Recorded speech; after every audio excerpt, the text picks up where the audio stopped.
یا کی خلافت پر ایک نظر پڑے.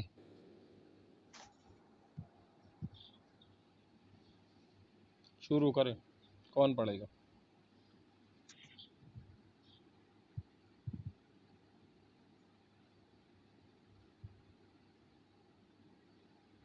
شروع کریں. میں تو نہیں پڑھ سکتا اتنا زیادہ، آپ لوگ پڑھے پھر میں اس پہ تشریح کر دوں. حضرت امیر معاویہ کی خلافت پر ایک نظر. حضرت امیر معاویہ کی سلطنت کو جس کا زمانہ 20 سال ہے ضرور کامیاب سلطنت کہا جا سکتا ہے، کیونکہ ان کے زمانہ خلافت میں کوئی مدی سلطنت اور ان کا رقیب ان پر فروج نہیں کر سکا. ان کے زمانے میں مشرق، مغرب، شمال اور جنوب ہر طرف اسلامی حکومت کے رتبہ نے تقریباً 64 لاکھ مربع میل پر ان کی حکومت تھی. کتنی؟ 64 لاکھ مربع میل پر. ٹھیک ہے، چلو. ملک میں ڈاکہ زنی اور چور جیسی کہ حضرت علی کے زمانے میں عراق و ایران کے اندر پائی جاتی تھی باقی نہیں رہے. مسلمانوں نے بحری لڑائیاں لڑنی شروع کی اور مسلمانوں کی بحری طاقت کا لوہا بھی رومیوں اور عیسائیوں نے مانا. ان کے زمانے میں زیاد بن ابی سفیان اور بعض دوسرے عالموں نے عراقیوں اور ایرانیوں پر کسی قدر سختی اور تشدد پر روا رکھا. لیکن انہیں راستوں اور ایرانیوں پر اگر یہ سختی اور تشدد نہ ہوتا تو ظلم تھا اور امیر معاویہ کی حکومت کا ایک نقص سمجھا جاتا. مسلمانوں پر سب سے پہلے امیر معاویہ نے یزید مقرر کیے. اور سر یہ یزید ہے کہ کیا ہے؟ ہاں، برید مقرر کیے. سر برید کیا ہوتا ہے؟ یہ ڈاکخانے کا جو نظام ہوتا ہے، نظام البرید، ڈاکخانہ.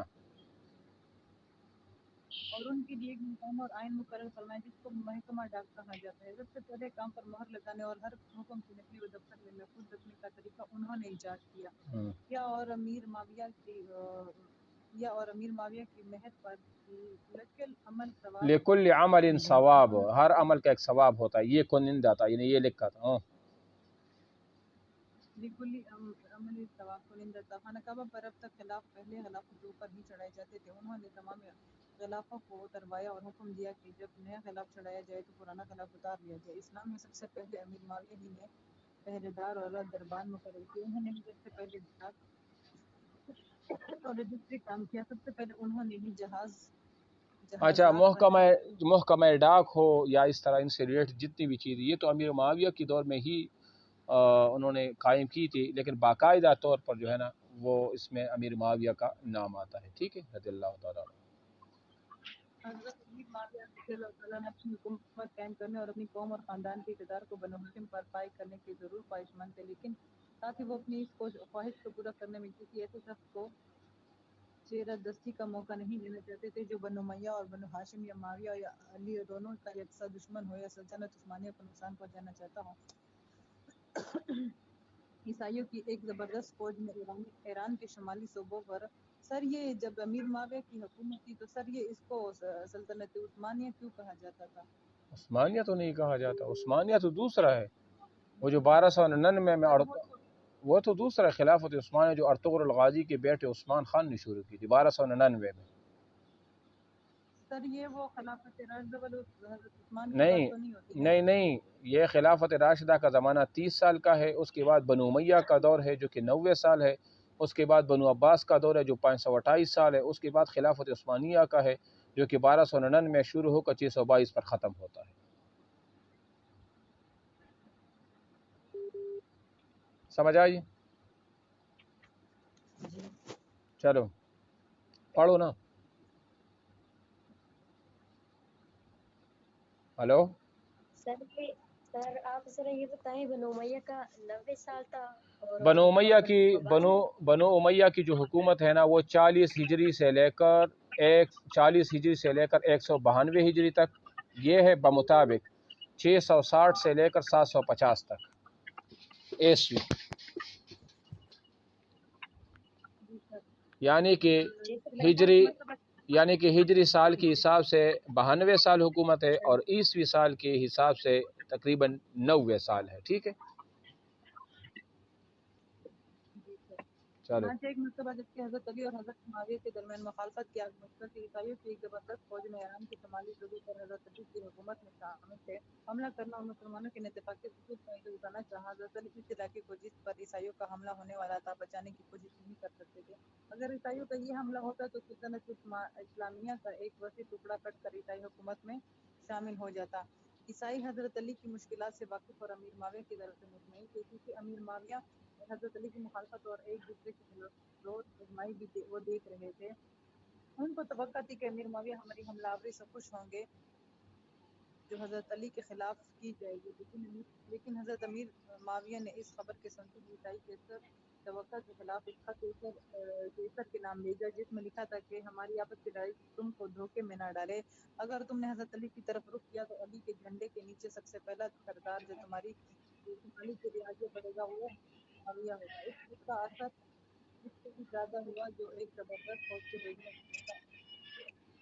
अच्छा ये देखो ना, यानी वो जो उनकी जो एक्सपेक्टेशन थी, तवक्कुआत थी उन ईसाइयों की, उन्होंने उस पर पानी फेर दिया और कहा कि अगर आपने इस तरह हरकत की तो अली की तरफ से जो पहला सिपाही आपके खिलाफ लड़ेगा वो अमीर मुआविया होगा। ठीक है ना, चलो। हज़रत अली और अमीर माविया की मुखालफतों की वो हैसियत और वो है हकीकत हरगिज़ ना थी जो आजकल जहालत की वजह से मुसलमानों में मशहूर है। इसका सही अंदाज़ा करने के लिए हमको ये बात फरामोश नहीं कर देनी चाहिए कि हज़रत अली के भाई हज़रत अकील बिन अबी तालिब अमीर माविया के मसाहिब थे। ये उनके पास चले गए, यानी उनके पास चले गए थे शाम, ये उन्हीं के साथ रहते थे। और अमीर माविया के भाई ज़ियाद बिन अबी सुफियान हज़रत अली की तरफ से फारिस के गवर्नर मुकर्रर थे। हज़रत अली को ज़ियाद बिन अबी सुफियान पर पूरा एतमाद था और अमीर माविया को अकील बिन अबी तालिब सर दरबार बुरा भला कह सकते थे और हमेशा अमीर माविया की तरफ से मोहरत अल्ताफ रहते थे। एक खदशा का जवाब। हज़रत अमीर माविया की खिलाफत का तस्करा ख़त्म करने से पेशतर एक खदशा का जवाब देना ज़रूरी मालूम होता है। वो ये कि हज़रत अली हज़रत सल्लल्लाहु अलैहि वसल्लम के तरबियत करदा आपके अहल बैत में शामिल आपके साथ हमेशा रहने वाले और आपके चचाजाद भाई और दामाद थे। हज़रत अमीर माविया हज़रत के कातिब वही, आपके दोस्त, आपके साले यानी हज़रत तुम्हें हबीबा के भाई और नबी करीम वसल्लम के सहाबी थे। इन दोनों यानी अली व माविया में मुखालफत और लड़ाई क्यों हुई? फिर अमर बिन आस, तलहा, ज़ुबैर, हज़रत आयशा वगैरह सहाबा की एक मकबूल तादाद ने इन आपस की मुखालफत और लड़ाई झगड़ों में क्यों हिस्सा लिया? सहाबा कराम के इन मुशाजरात एक मिनट, अगर आपसे पूछे ना कि मुशाजरात सहाबा से वो खाना जंगियाँ हैं जो सहाबा किराम के दरमियान हुई है, उसको मुशाजरात सहाबा कहा जाता है। ठीक है। बस तस्लीम किया जाए कि इन लोगों पर सोहबत नबी सल्लल्लाहु अलैहि वसल्लम का वो असर नहीं हो जो होना चाहिए था। इस खदशा का जवाब ये है कि सहाबा कराम में से हर एक सहाबी यकीनन नज्म में हिदायत है और इस बुजुर्ग व बरतर पाक जमात पर सोहबत नबी का बेशुबा व रेब वही असर हुआ जो होना चाहिए था। हमारी कोताफहमी और तंगनज़री के हमारे कुलूब इस किस्म के शकूक व शुबहात का मकाम मुमकिन बन जाते थे। एक मिनट समझ आ गया। यहाँ से आपके दिलों में ये बात होनी चाहिए, ये जो तारीख जिसने ये किताब लिखी ये जो बता रहा है ना कि हमारे दिलों के अंदर जो बात आ जाती है ना वो नहीं आनी चाहिए।